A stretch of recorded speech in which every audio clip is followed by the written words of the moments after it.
les machines célibataires, tableau de la parenté humaine avec les machines. C'est un sujet qui s'est formé en fait en faisant de l'historiographie du mouvement Dada et du surréalisme. Et voilà, je me suis intéressé par ce biais au mythe de la machine célibataire qui a été élaboré en plusieurs temps par quelqu'un qui s'appelle Michel Carouge, dont je vous reparlerai bien sûr. Élaboration qui a pris en fait un tour anthropologique lorsqu'il est apparu que cette mythologie revenait à s'interroger sur la manière dont la machine s'était effectivement insérée dans l'imaginaire de la filiation, de la sexualité, et sur la place que tient la machine dans l'histoire des idées relatives à la génération humaine. Et puis, donc, des lectures plus récentes, dont celle de Philippe Descola, sont venues un peu relancer, enrichir ce questionnement. Et c'est de cela donc, dont je viens vous faire part aujourd'hui, à l'invitation donc, du Collège des Bernardins et de Grégory Connet, que je remercie très chaleureusement pour cette occasion de dialogue. Alors, il y a dans la Fabrique des images un passage où Philippe Descola s'attarde sur la manière dont l'évolution du régime naturaliste des images dans l'Occident moderne finit par séparer des artistes, comme ici Louis-Michel Van Loo, par exemple, attachés donc à la représentation de l'intériorité et à montrer, je cite, dans leurs œuvres toute la gamme des passions humaines, et les auteurs de représentation et de transposition du corps-machine décrit par une science mécanique et anatomique qui dépouille celui-ci de toute intériorité. Alors que les productions des premiers donc, vont rejoindre l'histoire de l'art, celles des seconds, planches anatomiques et automates, tels que ceux de Vaucanson ou de la famille Jacques-Hédreau,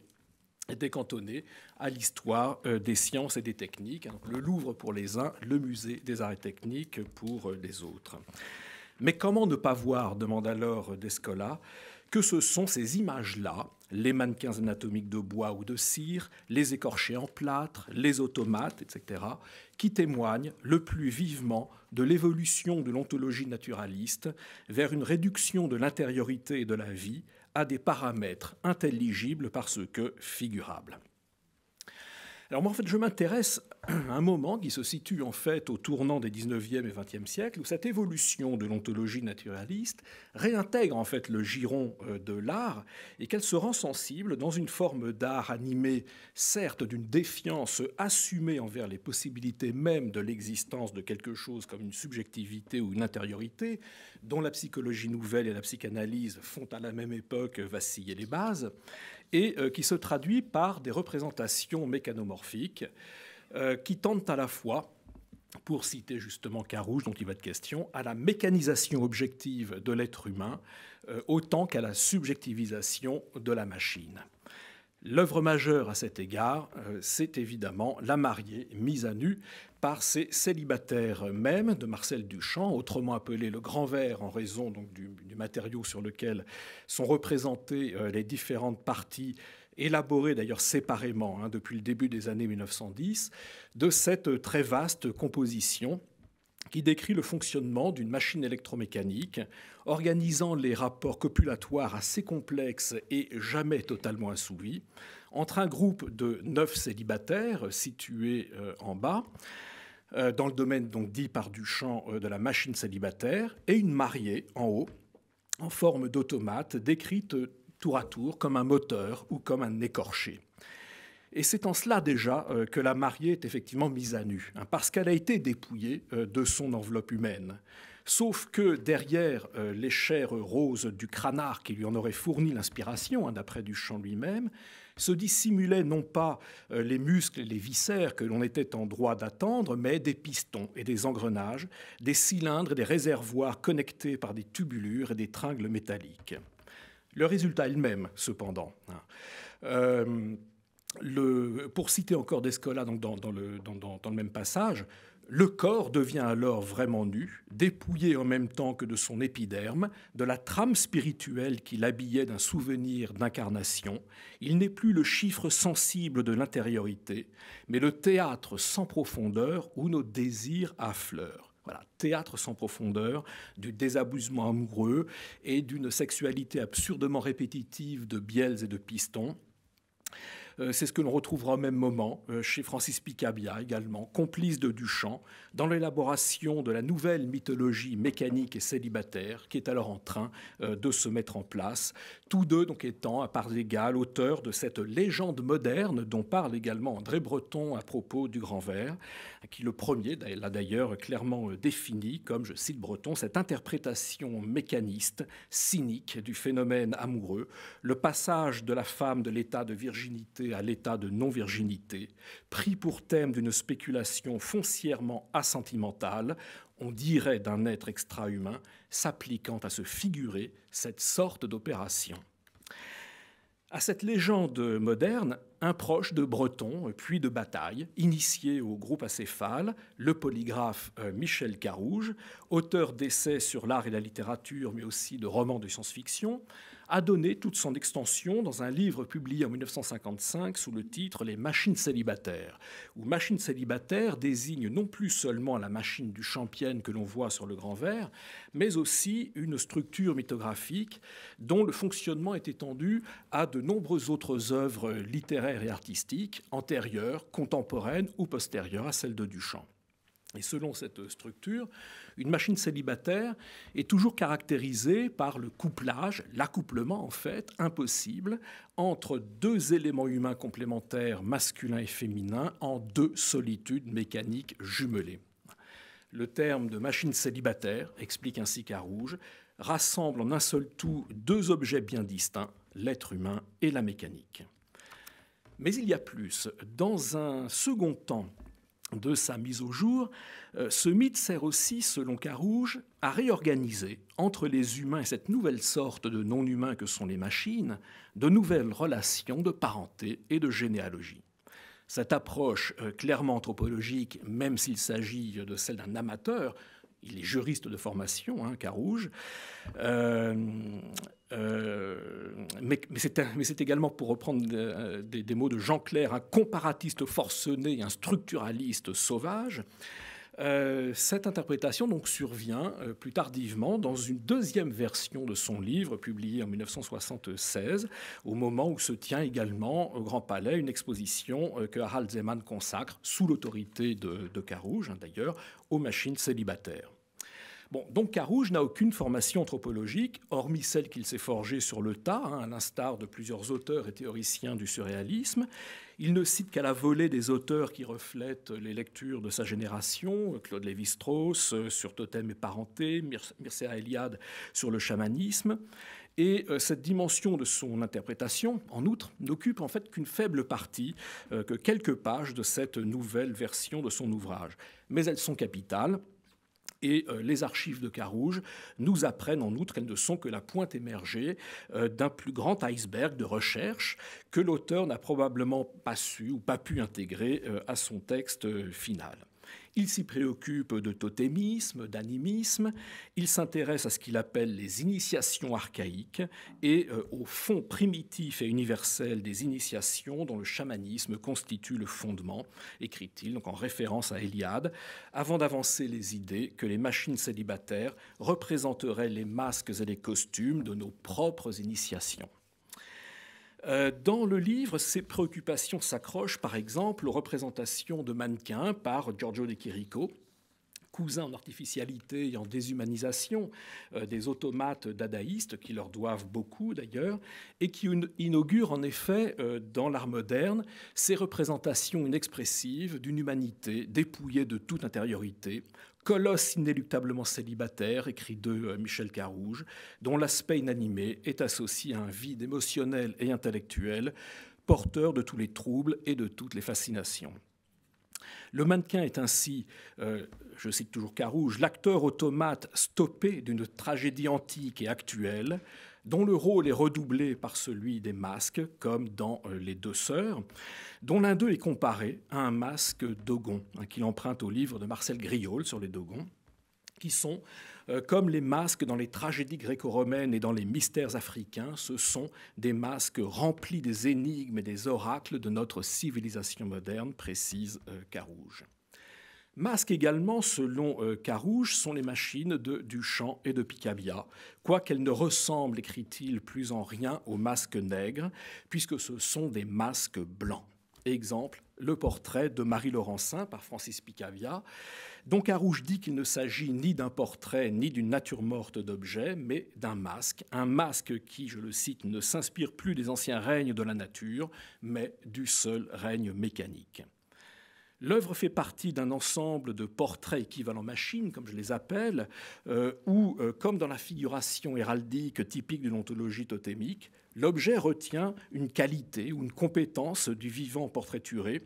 La chambre photographique, même dysfonctionnelle, est bien entendu l'attribut du photographe Alfred Stieglitz, directeur de la galerie 291 et de la revue du même titre dans laquelle paraissent ses dessins mécanomorphiques.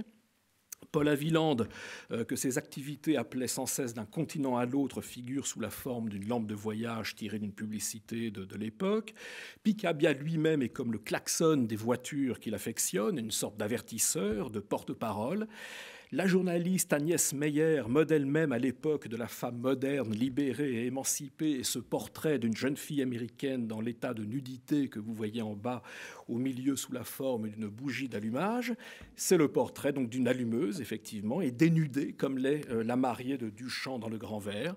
dont la structure se repère dans celui de ce circuit électrique d'automobile associé à un autre membre du cercle de Stieglitz, Marius Esaias, ou un corset de femme tient la place de la mariée. La série de ces machines continue, de ces machines héraldiques, continue sur les couvertures de la revue que Picabia crée à Barcelone 2 ans plus tard et qu'il nomme 391 pour l'inscrire dans la continuité de 291 qui s'arrêtait. Et regardons ce qui s'est passé. On a insensiblement glissé du masque Ogoué qui ornait le dernier numéro de 291, un masque nègre, donc pour reprendre la terminologie de Carouge, à ces ready-made de machines, des masques blancs, donc toujours Carouge, que Picabia fait aussitôt se succéder comme autant de fétiches modernes, nous disant que le mana mythique a quitté ces anciens objets pour aller investir ceux des puissances techno-industrielles. On revêtait des masques pour incarner des entités mythiques, des êtres en provenance du monde de la nature. Les masques blancs tiennent ce même rôle, mais les entités convoquées sont désormais machiniques. D'après Carouge, ces objets devraient nous amener à comprendre, je le cite, comprendre comment les figurations mécaniques en peinture et en science-fiction sont devenues les nouveaux masques des hommes en voie de mécanisation. Dans les formes du visible, Philippe Descola revient sur certains passages des récits animistes où la perte d'un vêtement, d'une peau, d'une apparence, un déshabillage, donc une mise à nu, signale le basculement des points de vue entre humains et non humains, caractéristique de l'ontologie animiste, ce va-et-vient, je le cite, des points de vue constituant un terreau fertile pour les histoires de mariage entre humains et animaux. Il me semble qu'il pouvait y avoir comme une intuition de cet échange des points de vue lorsque Breton disait à propos du Grand Vert, citation de tout à l'heure, que l'on dirait d'un être extra-humain s'appliquant à se figurer cette sorte d'opération. Et lorsque Carouge précisera au sujet des masques et des matothémiques auxquels il compare, on va le voir, le dispositif du Grand Vert, que ce ne sont évidemment pas des machines célibataires, mais des angles de vue extérieurs pour nous exercer à mieux les percevoir, on est tenté effectivement de poursuivre le parallèle que je commençais à l'instant. Dans de telles rencontres, poursuit Descola dans le passage que j'ai commencé à citer, l'identité véritable d'un déshabillé n'est visible que pour l'homme qui aura épousé le point de vue de l'animal, lequel se voit comme un humain vêtu en animal. Et l'homme illusionné aura, de ce faisant, perdu son humanité.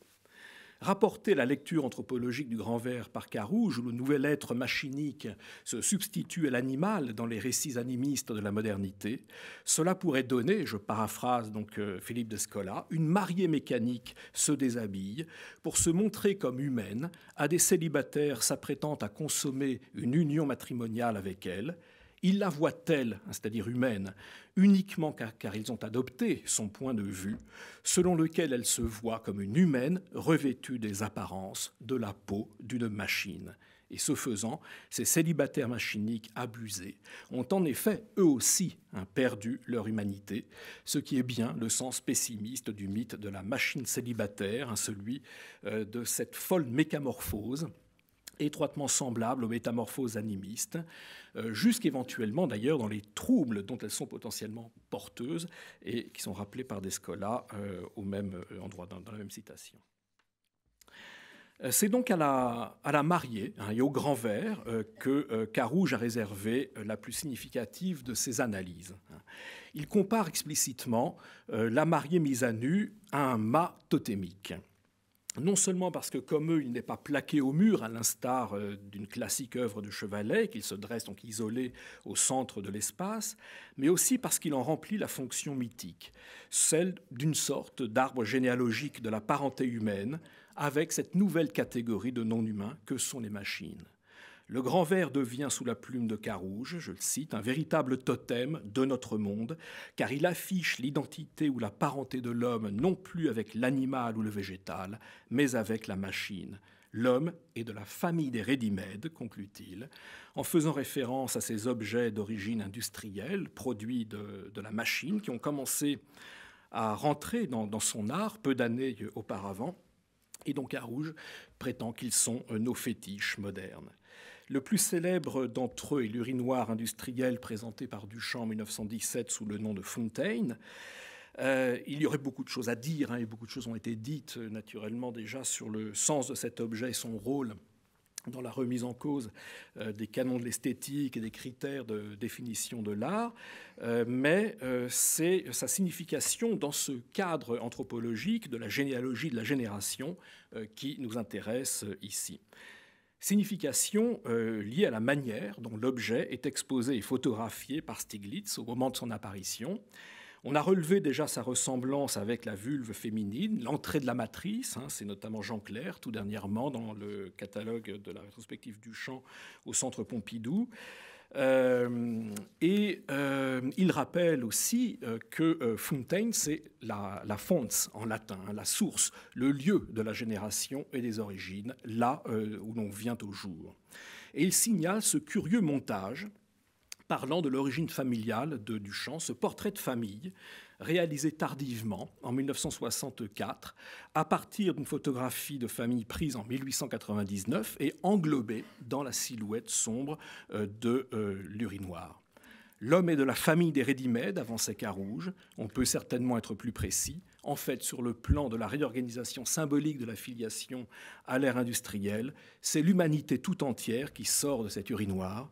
qui est à Duchamp ce que l'origine du monde était à Courbet, son origine du monde à lui, et son caractère scandaleux résidant évidemment aussi dans la blessure narcissique que Duchamp inflige par ce biais à l'humanité. Alors, je passe sur les autres œuvres de Duchamp qui mettent en place cet intérêt pour les questions de filiation et de la généalogie. Et j'en arrive à la question suivante, qui est de savoir comment se concilie cette idée généalogique et ce thème de la filiation avec celui de la stérilité, qui est spontanément associé à la dimension célibataire. Carouge pointe lui-même la contradiction. En tant que machine célibataire, écrit-il, le grand ver apparaît comme un totem anti-totem, puisqu'il est la négation de la procréation et par conséquent de la généalogie humaine. En raison donc de l'éternel face-à-face de ces solitudes mécaniques masculines et féminines, qui entrent dans leur composition, on pourrait en effet croire que les machines célibataires sont vouées à la plus totale infécondité. Mais je pense que ce serait avoir mal lu. Carouge lui-même précise par ailleurs que toute machine célibataire doit être observée à la fois comme figuration sexuelle et comme figuration temporelle, les deux étant réunis par une seule perspective globale, qui est celle de la généalogie. Et comme les mâts totémiques qui organisaient la généalogie humaine selon des modalités mythiques, les machines célibataires organisent le remplacement de la parenté humaine par la parenté avec les machines. Or, à cette nouvelle parenté, donc, il fallait de nouveaux totems, et ce seront donc, par excellence les machines du Grand Ver ou les machines héraldiques de Picabia, qui sont donc très souvent des figurations sexuelles nommées comme telles par le titre des œuvres. Voilà elle, voilà la femme, novia, donc autrement dit la mariée ou la fiancée en espagnol, selon le moment où tout cela se passe. Le fiancé, avec novia, et l'accouplement des deux se produisant finalement donc dans Machine tournée vite, le tableau que vous avez tout à droite, qui montre deux roues dentées numérotées comme sur une planche d'ingénieur, numéro 1 femme, numéro 2 homme. Cette copulation mécanique, aussi monstrueuse soit-elle, a un résultat, et elle n'est pas stérile. L'enfant carburateur en est d'évidence l'un des produits, de même que les nombreuses filles nées sans mère qui jalonnent l'œuvre de Picabia, de même également l'homme et la femme de Man Ray, parents légitimes ou non d'une autre machine, My Firstborn, que l'on voit sur ce tableau disparu de 1919. Et de même, la mariée mécanique de Duchamp devait donner, elle, naissance à un enfant phare, selon une note de Duchamp qui déploie une sorte de récit mythologique encore totalement imprégné de christianisme, que je n'ai pas le temps de citer, mais qui pose bien la manière dont... qui confirme bien que les modernes ne sont effectivement ni sans culte ni sans fétiche, dirait peut-être Bruno Latour, qui définit le fétiche moderne comme le support de l'idolâtrie du créateur pour sa créature. Et on voit finalement, à travers ses œuvres, comment naît le culte des divinités modernes dont avaient déjà parlé les surréalistes. Aragon en particulier, dont un passage du Paysan de Paris évoque la manière dont au long de nos routes, les vierges et les calvaires de l'ancien culte, laisse place à d'autres totems, à ces nouvelles idoles que sont les enseignes et les pompes à essence, des stations non plus du chemin de croix, mais de la mobilité moderne. Il termine sur cette injonction, sur cette prière en quelque sorte à Texaco, Motor Oil, Eco, Shell, grandes inscriptions du potentiel humain. Bientôt, nous nous signerons devant vos fontaines. Et c'est ainsi, que continue Aragon, que nous nous prosternerons devant nos filles les machines, je le cite, les filles nées sans mère, en signe d'une domination magique qui n'a rien à voir chez lui avec la beauté ou avec un sentiment esthétique nouveau, mais bien avec le divin. Voici les dieux, dit ce dessin de machine de Picabia. Voilà, en tout cas, on ne saurait dire que les machines célibataires, sous prétexte de leur identité de machine, n'ayant pas connu la matrice biologique, soient réduites à la stérilité et à l'impossibilité d'entrer elles-mêmes dans le cycle des générations. Et c'est au contraire tout un imaginaire de la filiation mécanique qui adhère à la machine célibataire et qui la fait entrer donc, dans la dimension temporelle et généalogique dont parlait Carouge. Dimension temporelle qui est enfin celle également de l'évolution, de la théorie de l'évolution. Et là, il faut être attentif à la fin de cette légende développée que produit Carouge ici à droite, à une référence à l'auteur victorien Samuel Butler et à son roman Erewhon, référence dont la discrétion, une fois de plus, ne reflète qu'incomplètement la place que tient dans les notes inédites de Carouge ce fantasque interprète de Darwin, qui était Butler, qui avait poussé donc jusqu'à l'absurde la logique de la théorie de l'évolution, en envisageant l'apparition de la vie au sein des machines, qui viendrait à un stade supérieur de l'évolution, former un règne nouveau et déjà totalement imbriqué dans l'existence et la pensée des humains. Par exemple, par les soins et l'entretien qu'il leur prodigue, assure Butler, l'homme fait déjà partie du système reproducteur des machines. Biologiquement, humains et machines sont des symbiotes. Vision tout à fait fantasque, certes, mais qui n'est pas sans en appeler aux thèses ultérieures de l'anthropotechnique. Il n'y a pas l'humanité d'un côté et les machines de l'autre, mais un système où les deux coévoluent. Si bien écrit Butler que les hommes ne sont pas seulement les enfants de leurs parents, nous sommes les enfants de la charrue, de la pelle et du bateau.